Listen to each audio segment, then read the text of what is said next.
जिंदगी खुद अपनी मेहमान बहुत सरफरोशी हुई तमन्ना बहुत।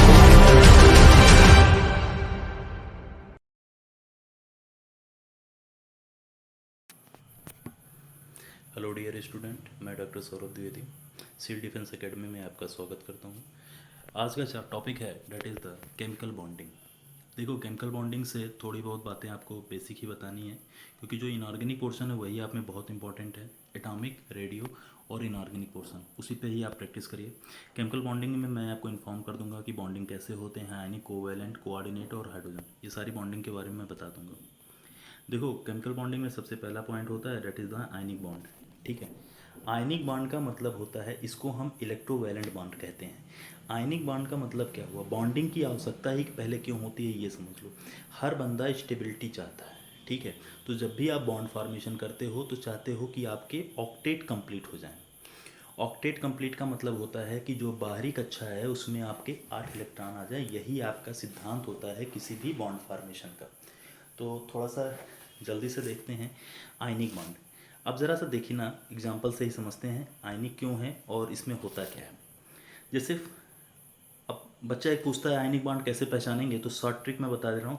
मेटल और नॉन मेटल के बीच में जो बॉन्ड बनता है वो जर्नली आयनिक बॉन्ड होता है। जर्नली कहाँ हूँ, ठीक है। अब ज़रा सा देखना, अगर आप एक सोडियम को देखते हो देन यू सी कि भाई देखो सोडियम के मतलब कितने इलेक्ट्रॉन होते हैं, 2 8 1, 11 होते हैं, 2 8 1। और क्लोरीन में क्या है, 2 8 7। अच्छा, अब ये क्या होगा, आप इसमें 7 इलेक्ट्रॉन डालोगे, वो ज़्यादा मेहनत का काम है या एक इलेक्ट्रॉन निकाल देना, एक इलेक्ट्रॉन निकाल देना। अब यहाँ जब एक इलेक्ट्रॉन निकालोगे तो ये इलेक्ट्रॉन इसको दे दो आप, तो इसमें भी आउटर सेल अब क्या होगी, ये तो ख़त्म हो जाएगी, ये तो ख़त्म हो गई। अब ये जो ख़त्म हुई तो इसके बाद वाली सेल आउटर सेल हुई, और आपका कॉन्सेप्ट क्या था, आउटर सेल में 8 इलेक्ट्रॉन को डालना। तो ये आपके 8 इलेक्ट्रॉन हो गए, और यहाँ 7 था, वो ऐड होके क्या हो जाएगा, अब ये 8 हो जाएगा। ठीक है, आयनिक बॉन्ड के 2 3 कैरेक्टरिस्टिक होते हैं। अब देखो क्या हुआ भाई, जब आप इलेक्ट्रॉन निकालोगे तो Na+ हो जाएगा। जब भी आप इलेक्ट्रॉन निकालोगे तो Na+ और Cl- बनता है। अब ये प्लस और माइनस क्या होते हैं, अपोजिट चार्ज होते हैं, तो ये क्या करते हैं, अट्रैक्ट कर लेते हैं। ठीक है, अब जब अट्रैक्ट कर लिए तो क्या होगा भाई, जाहिर सी बात है बॉन्डिंग बन गई। इसीलिए इन्हें आयनिक बॉन्ड या इलेक्ट्रोवैलेंट बॉन्ड कहते हैं। इलेक्ट्रोस्टैटिक फोर्स आते हैं, आप भी पढ़ते हो, इलेक्ट्रोस्टैटिक फोर्स तभी आते हैं जब चार्ज आता है। ठीक है, अब ज़रा सा देखना कि क्या कंडीशंस होती है आयनिक बॉन्ड फॉर्मेशन की। तो सबसे पहली कंडीशन आयनिक बॉन्ड फॉर्मेशन की ये होनी चाहिए कि भाई जो आयोनाइजेशन एनर्जी है, आयोनाइजेशन एनर्जी जो किसकी, मेटल की, वो कम हो। मतलब मेटल से इलेक्ट्रॉन निकालने में आपको ज़्यादा दिक्कत ना करनी पड़े, और जो इलेक्ट्रॉन एफिनिटी हो, मतलब इलेक्ट्रॉन पकड़ने की क्षमता हो, वो नॉन मेटल की ज़्यादा होनी चाहिए।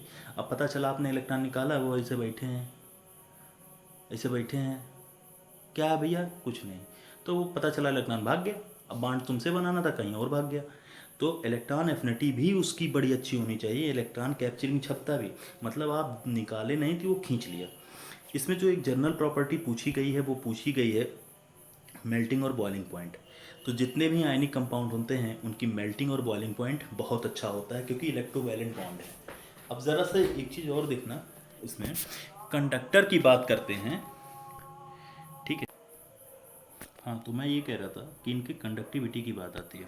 तो भाई ये जो भी आयनिक कंपाउंड हो गए ना, ये तो आयनिक कंपाउंड हमेशा इलेक्ट्रिसिटी को कंडक्ट कराएगा।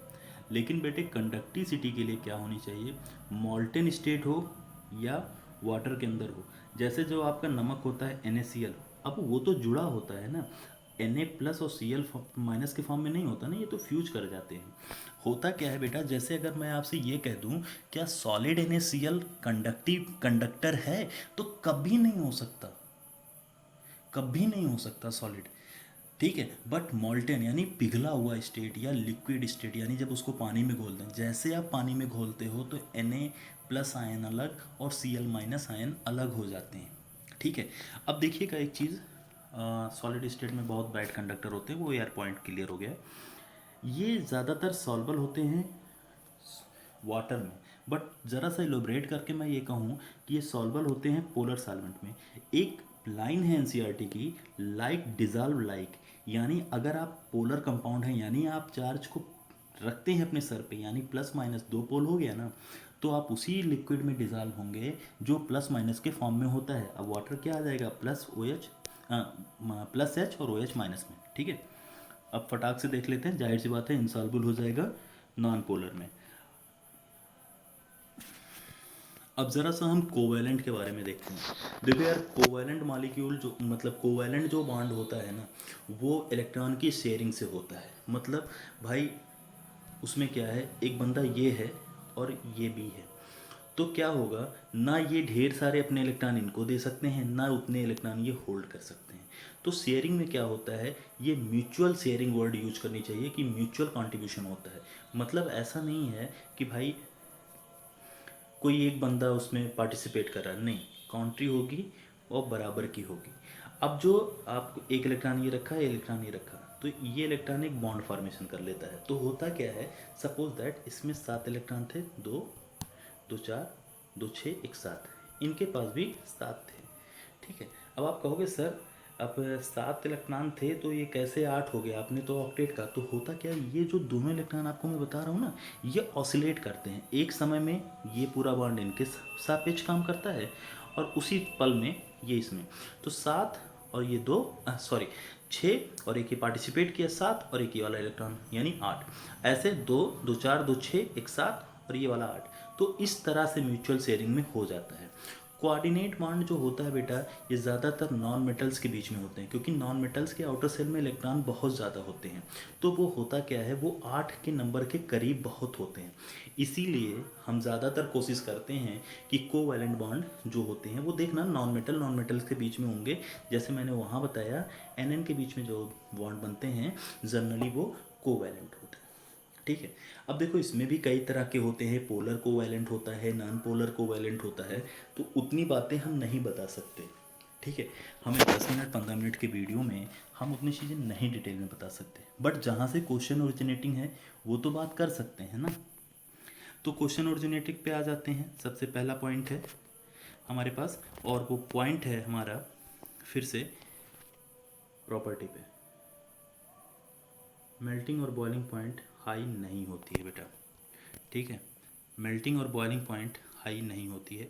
अच्छा, हाई और हाईएस्ट की बात कर रहा है तो चलो हाई कर दो।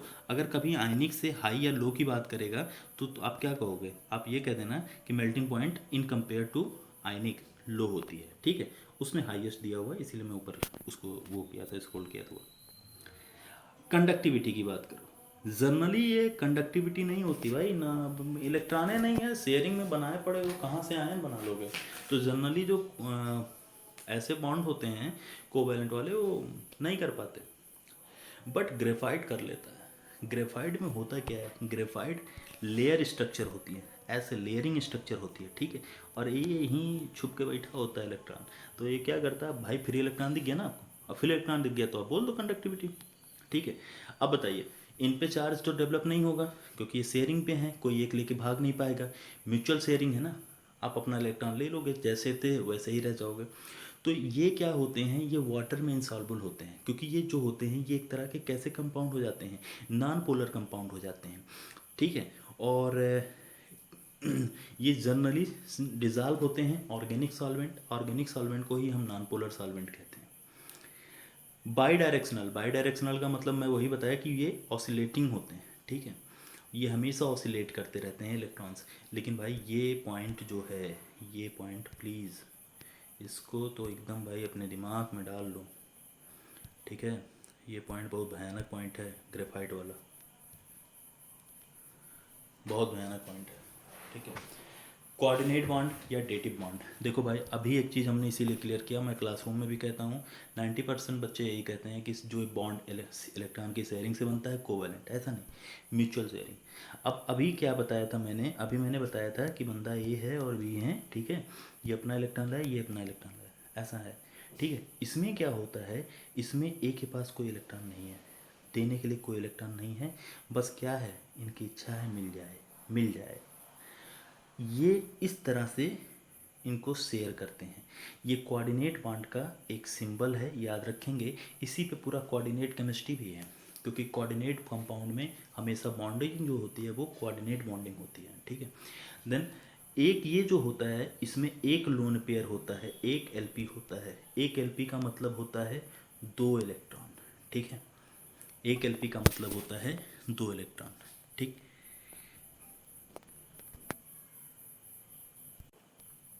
जैसा कि अभी हम पीछे वाले में देखे हैं कि एक क्या करेगा, एक इनको डोनेट करेगा, जैसे ए था और बी था। बी ने क्या किया, एक इलेक्ट्रॉन डोनेट किया, एक लोन पेयर डोनेट किया, ठीक है। एक लोन पेयर को डोनेट करते हैं, ठीक है। इसमें एक डोनर होगा और एक एक्सेप्टर होगा। इससे अच्छा एग्जांपल मैं आपको बताता हूँ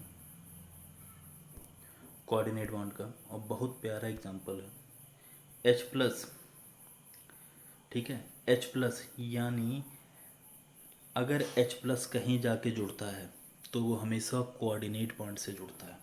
फॉर एग्जांपल NH4 प्लस पढ़ते हो, इसमें क्या होता था, होता ये था कि आपके पास एक अमोनिया होता है NH3 और उसमें H प्लस जुड़ गया। भाई H प्लस है यानी हाइड्रोजन के पास कितने इलेक्ट्रॉन हैं, एक इलेक्ट्रॉन थे वो भी दे दिया। अब हाइड्रोजन को स्टेबल होने के लिए क्या चाहिए, ऑक्टेट तो बनता नहीं है, जो छोटे वाले होते हैं हीलियम और हाइड्रोजन में, वहाँ पे डुप्लेट बनता है। तो ये क्या करता है, नाइट्रोजन क्या करता है, इस तरह से बॉन्ड फॉर्मेशन करता है। ज़रा सा देख लो, लास्ट है, यही बताना है मुझे। जैसे NH3 अपना तो ये 3 सिग्मा बना लिया, ठीक है। अब जो इसका लोन पेयर होता है वो ऐसे डोनेट हो जाता है H प्लस से। H प्लस को डायरेक्ट 2 इलेक्ट्रॉन चाहिए होता है, ठीक है। अब ज़रा सा सिग्मा और पाई बॉन्ड देख लो, सिग्मा बॉन्ड और पाई बॉन्ड, क्योंकि ये जो ऊपर एग्जांपल है ना बेटे, ये डबल बॉन्ड फॉर्मेशन करा रहे हैं, ठीक है। तो उससे हमें उतना बढ़िया कॉन्फिडेंस नहीं आ रहा है कि आप उसको अच्छे से समझ पाओगे, ठीक है। अगर ये SO3 होता या SO2 होता तो ये बड़ा अच्छा मैं समझा ले जाता, ठीक है। क्योंकि आगे जो ये फॉर्म कर रहे हैं वो SO2 को ही फॉर्म कर रहे हैं। पाई बॉन्ड और सिग्मा बॉन्ड, यार देखो, सिग्मा बॉन्ड कहते हैं कि एक जो सिंगल बॉन्ड होता है उसे सिग्मा कहते हैं, ठीक है। पाई बॉन्ड का मतलब होता है कि जो अब ये 3 बॉन्ड बना दिए, यार जो सवाल है उस पर बात करो। अगर सिंगल बॉन्ड है तो उसमें एक सिग्मा होगा, अगर पाई बॉन्ड है, देखो जितने बॉन्ड हैं सब में एक सिग्मा होता है, उसके बाद के नंबर जो बचे वो सब पाई में डाल दो। क्या, जितने बॉन्ड बनते हैं, एक तो आप बनाते हो single bond, double bond, triple bond, तो जो बॉन्ड होते हैं उसमें हमेशा एक सिग्मा बॉन्ड होता है, बाकी बचा सब पाई है। अब इसमें एक बॉन्ड है और वो एक बॉन्ड क्या हो गया, सिग्मा, कुछ बचा नहीं। अब इसमें कितने बॉन्ड दिख रहे हैं, 2 बॉन्ड दिख रहे हैं, एक सिग्मा को दे दिया, ठीक है। अब कितने बॉन्ड बचा, एक और बचा, तो एक पाई। और इसमें एक बॉन्ड सिग्मा को दिया, कितने बॉन्ड बच गए, एक और 2, यानी एक पाई, एक सिग्मा 2 पाई, ठीक है। तो याद रखना कि एक जो सिंगल बॉन्ड होता है एक सिग्मा, डबल बॉन्ड में भी एक सिग्मा और ट्रिपल बॉन्ड में भी एक सिग्मा। अब जो भी बच गया वो पाई में कन्वर्ट कर दो। डबल में एक बॉन्ड बचा है, एक पाई हो गया। ट्रिपल में एक बॉन्ड बचा है, ट्रिपल में 2 बॉन्ड बचे हैं, 2 पाई हो गए, ठीक है। अब बस इतना ही है, हाइड्रोजन बॉन्डिंग इसमें नहीं बता रहा हूँ, ठीक है। हाइड्रोजन बॉन्डिंग को बस इतना ही समझ लो कि हाइड्रोजन बॉन्डिंग जो होता है वो क्या किया जाता है, फ़ोन, हाइड्रोजन बॉन्ड जो होता है वो फ़ोन से बनाया जाता है। यानी जब हाइड्रोजन फ्लोरीन के नज़दीक हो, ऑक्सीजन के से बॉन्ड बना रहा हो, या N नाइट्रोजन से बना रहा हो, जैसे वाटर H2O में भी हाइड्रोजन बॉन्ड है, ठीक है। और HF उसमें भी हाइड्रोजन बॉन्ड है, और आपका NH3 अमोनिया उसमें भी हाइड्रोजन बॉन्ड है, ठीक है। तो हाइड्रोजन बॉन्ड भी 2 तरह के होते हैं, इंट्रा और इंटर, वो बहुत डिटेल स्टडी होती है, तो उतना इसमें लेक्चर में कवर करना बहुत मुश्किल हो जाता है, ठीक है। फिर भी आपको लाइन बाय लाइन में पढ़ा रहा हूँ, बहुत इंपॉर्टेंट है, ठीक है। Thank you for watching seal defence academy.